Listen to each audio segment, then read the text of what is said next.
भागवत भगवान की कथा, सत्संग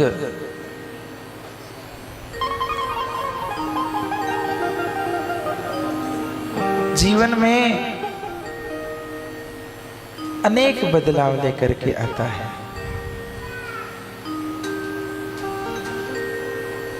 सत्संग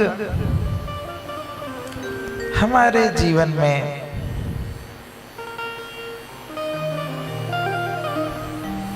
जो असंभव से भी असंभव कार्य है, कल हम सब जिसकी चर्चा कर रहे थे कि स्वभाव कितना दुस्त्यज है, परंतु सत्संग जन्म जन्मों से पड़े हुए संस्कार भी हमारी बदल देती है। सत्संग के प्रभाव से जो जन्मों जन्मों का अभ्यास होता है, वह अभ्यास जो स्वभाव बन चुका होता है, कई जन्मों के स्वभाव बनने के कारण जो उस जीवात्मा की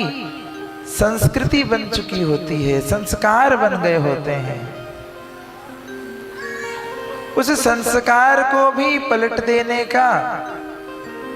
देने की शक्ति, सामर्थ्य यदि किसी में है, उसको बदलने की सामर्थ्य यदि किसी में है, तो वो केवल केवल और केवल भगवान का सत्संग है। हम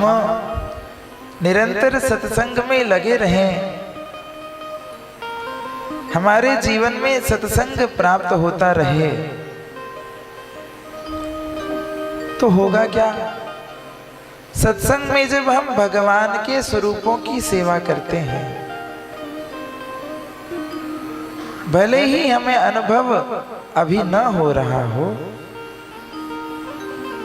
परंतु भगवत स्वरूप जिसमें भी दिख रहा है, गौ माता की, ब्राह्मणों की, संतों की, गुरुजनों की, भगवत स्वरूपों की, भगवत धामों की, भगवत नाम की, जब हम निरंतर सेवा करते रहते हैं, सेवा परायण बने रहते हैं, तो एक ना एक दिन उन्हीं सेवा के क्रम में हमारे सेवा को स्वीकार करने के लिए साक्षात भगवान भी आते हैं। ये बात बिल्कुल पक्की है। हमारी निष्ठा जिसमें हो जाए, जिसमें हमारी दृढ़ निष्ठा हो जाए, संत सेवा में, भगवत धाम की सेवा में, भगवत नाम की सेवा में, जिसमें भी हमारी निष्ठा दृढ़ हो जाए, उस सेवा को दृढ़ता करके प्रयत्न पूर्वक हम उसमें लगे रहें, तो ये बात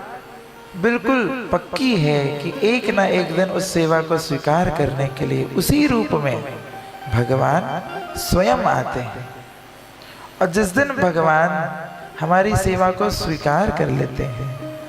उस दिन जीवात्मा का कल्याण